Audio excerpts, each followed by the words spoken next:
Corporation ఎన్నికలకు సంబంధించి ఇప్పటికే అభ్యర్థులు ప్రచార బాటలో నిమగ్నమైనటువంటి సిచ్యువేషన్. నిజామాబాద్ సంబంధించి ముఖ్యంగా ఇక్కడ కాంగ్రెస్ కావచ్చు, బీజేపీ కావచ్చు, బీఆర్ఎస్ పార్టీ అభ్యర్థులు ప్రచార నిమగ్నంలో పడ్డారు.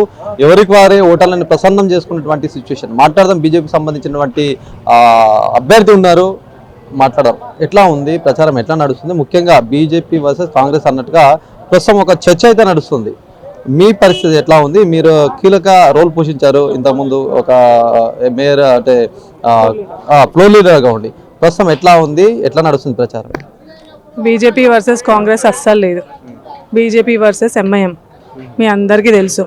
ఇక మా 6వ డివిజన్లో ప్రచారం చేస్తూ ఉంటే మేము చూస్తున్నాం. ప్రజల స్పందన మంచిగా ఉంది.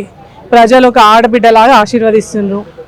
వాళ్ళకి అభివృద్ధి జరగాలన్నా, రోడ్ల కోసం పోవాలన్నా అది బీజేపీ ప్రభుత్వంతోనే సాధ్యమవుతుందని వాళ్ళు ఆల్రెడీ డిసైడ్ అయినరు. వాళ్ళకి మాకు ఎలాంటి వ్యూహాలు లేవు. ప్రజలు మార్పు కోరుకుంటున్నారు. వాళ్ళ మార్పే మా వ్యూహం. మేము డెఫినెట్గా ఫైట్ చేసి కార్పొరేషన్లో మేము భారతీయ జనతా పార్టీ జెండా ఎగురవేస్తున్నాం. ముఖ్యంగా మీరు ప్రజల దగ్గరికి వెళ్తున్నారు, ఏమని ఓట్లు అడుగుతున్నారు? ముఖ్యంగా మీరు ఇంతకుముందు కూడా ఫ్లోర్ లీడర్ చేశారు, ఒక కీలక కార్పొరేటర్గా కూడా ఉన్నటువంటి సిచ్యువేషన్. మరి మీరు ఇంకోసారి గెలవాలంటే మీరు ఏ విధంగా ప్రజల దగ్గరికి వెళ్తున్నారు? మేము ఆల్రెడీ ఇంతకుముందు మేము కేవలం పోటీదారులం, కానీ గతంలో ఎంపీ గారి నాయకత్వంలో 28 మందిని గెలిచినాం. మేము అందరం ప్రతి డివిజన్లో మంచిగా పనిచేసినాం. మా పనితనం వాళ్ళకి తెలుసు. సో మేము ప్రజల వద్దకి కేవలం ఒకటే చెప్తున్నాం, మేము అభివృద్ధి చేస్తాం. వాళ్ళకి ఆల్వేస్ అవైలబుల్ ఉంటాం.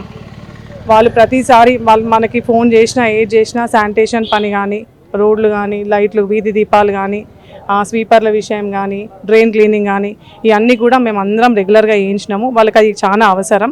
సో ఖచ్చితంగా అవి అన్నిటికీ మేము వాళ్ళకి అవైలబుల్ ఉంటామని చెప్పినాము. అండ్ మాకు వాళ్ళకి రోడ్లు చాలా అధ్వానంగా ఉన్నాయి. ఇప్పుడు మా 6వ డివిజన్కి వస్తే అసలు చాలా రోడ్లు అవ్వలేదు. 10 ఏళ్ల నుంచి అభివృద్ధే జరగలే అందులో. సో ఖచ్చితంగా మేము అన్నీ కూడా మానిటర్ చేసి, మాకు మా ఎంపీ గారు ఉన్నారు, మా ఎమ్మెల్యే గారు ఉన్నారు. ఇప్పుడు ప్రజలు ఒక్కటే విశ్వసిస్తున్నారండి, మన ఎంపీ బీజేపీ, మన ఎమ్మెల్యే బీజేపీ, మన మేయర్ బీజేపీ అయితే డెఫినెట్గా అభివృద్ధి జెట్ స్పీడ్ అవుతుందని వాళ్ళ ఆలోచన. సో అభివృద్ధి విషయంలో మేము ఎట్లాంటి రాజీ పడము, అసలు తగ్గేదే లేదు. మేము ఖచ్చితంగా అభివృద్ధి చేసి చూపిస్తాం. అంటే ఇప్పుడు మీరు అన్నట్టు ఎంపీ ఇక్కడనే, బీజేపీ ఎమ్మెల్యే ఇక్కడనే, మరి నిధుల విషయంలో ఎందుకు ఫైట్ చేయలేదు? ఇప్పటికి కూడా కార్పొరేషన్ అంతా గతంలో ఎట్లాంటి సమస్యలు ఉన్నాయో 10 ఏళ్ల నుంచి అదే విధంగా ఉన్నాయి. ఒక డ్రైనేజ్ విషయం కావచ్చు, రోడ్లు కావచ్చు, నూతనంగా ఆ ఫండ్ ఏదో రిలీజ్ అయిందని ఇప్పుడు రోడ్లు మొదలు పెడుతున్నారు. ఏంటి అసలు? అవునండి, ఇంతకుముందు ఎంపీ గారు ఉన్నప్పుడు ఇక్కడ ఎమ్మెల్యే టీఆర్ఎస్ ఎమ్మెల్యే ఉండే, కార్పొరేషన్ మేయర్ ఏంది టీఆర్ఎస్ ఉండే. ఎంపీ నిధులు వచ్చినాయి, ఎంపీ గారి మేము అవన్నీ యూజ్ చేసుకున్నాము, యూటిలైజ్ చేసుకున్నాము. ఇప్పుడు తర్వాత మొన్న మన ఎమ్మెల్యే అయినరు. ఇప్పుడు డివిజన్కి ₹1 తీసుకొచ్చిండ్రు. మొన్ననే శంకుస్థాపనలు అయినాయి, కోడ్ వచ్చింది. తర్వాత ఇప్పుడు ప్రతి డివిజన్కి ₹1 ఫండ్ వచ్చింది. ప్రతి డివిజన్లో మేము అన్ని రోడ్లు వేయించుకుంటాం, అభివృద్ధి చేస్తాం. ఇంతకుముందు అంటే మా ఎమ్మెల్యే లేకుండే, మా మేయర్ లేరు. అది బీఆర్ఎస్ వాళ్ళ పాలనలో అసలు ఏం జరగలే, అంత భ్రష్టు పట్టించిండ్రు. ఇప్పుడు మేము చేసి చూపిస్తాం కదా. ముఖ్యంగా 60 డివిజన్లో 2 కీలకంగా అని చెప్పొచ్చు. 6వ డివిజన్ ఒకవైపు, 19వ డివిజన్ అని చర్చ అయితే నడుస్తుంది. 6వ డివిజన్లో ఎట్లా పరిస్థితి? 6వ డివిజన్ చాలా టఫ్గా ఉందని చెప్పి చెప్తున్నారు. ఇప్పుడే మా ఎంపీ గారు చెప్పిండ్రు, యుద్ధం చేయాలి, మేము కొట్లాడాలా, మేము ప్రజలను మెప్పించుకోవాలి, మేము గెలిచి రావాలి. ఆ పని మేము చేస్తాం. మీకు ప్రధాన అభ్యర్థి ఎంఐఎం వాళ్ళే అంటారు?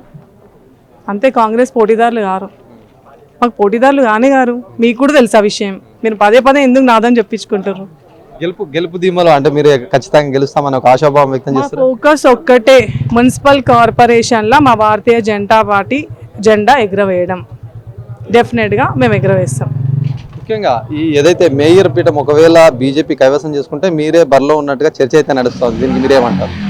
అధిష్టానం నిర్ణయం, పార్టీ నిర్ణయం మేరకు వాళ్ళు ఎట్లా చెప్తే అట్లా మేము నడుస్తాం. నేను ఒక సాధారణ కార్యకర్తగా పార్టీ నాకు ఏ బాధ్యత ఇచ్చినా కానీ నేను చిత్తశుద్ధితో పనిచేస్తాను, అంతే. ఇది ఓవరాల్గా పరిస్థితి. బీజేపీ క్యాండిడేట్లు ఇప్పటికే చాలా పార్టీ ఆఫీసులో సైతం చాలా కీలక సమావేశాలు నిర్వహించుకుంటూ గెలుపు దిశగా ప్రయత్నించే బాటలు కావచ్చు, వ్యూహాలు రచిస్తున్నటువంటి సిచ్యువేషన్గా చూడొచ్చు. పార్టీ అయితే కలకలాడుతున్నటువంటి సిచ్యువేషన్. 60 డివిజన్లో ఉన్నటువంటి ఎవరైతే అభ్యర్థులు ఉన్నారో అభ్యర్థులకి దిశానిర్దేశం చేస్తూ గెలుపు దిశగా ముందరికెళ్లాలని సూచిస్తున్నటువంటి సిచ్యువేషన్గా చెప్పొచ్చు. ముఖ్యంగా నిజామాబాద్ సంబంధించి 6వ డివిజన్ చాలా టఫ్గా రసవతరంగా ఉంటుందని చెప్పేసి ఒకవైపు చర్చ జరుగుతుంది. దీంతో పాటు 19 డివిజన్ అయినటువంటి ఈ 2 డివిజన్లే నగరంలో ప్రధానంగా పోటీ నెలకొంటుంది, టఫ్గా ఉంటుంది అని చెప్పేసి చాలా మంది అభిప్రాయపడుతున్నటువంటి నేపథ్యంలో ఎంఐఎం తమకు ప్రధాన అభ్యర్థి అని చెప్పేసి బీజేపీ అభ్యర్థి చెప్తున్నటువంటి సిచ్యువేషన్. కెమెరా పర్సన్ సందీప్తో శ్రీనివాస్, అభినవ్ భారత్, నిజామాబాద్ నుంచి.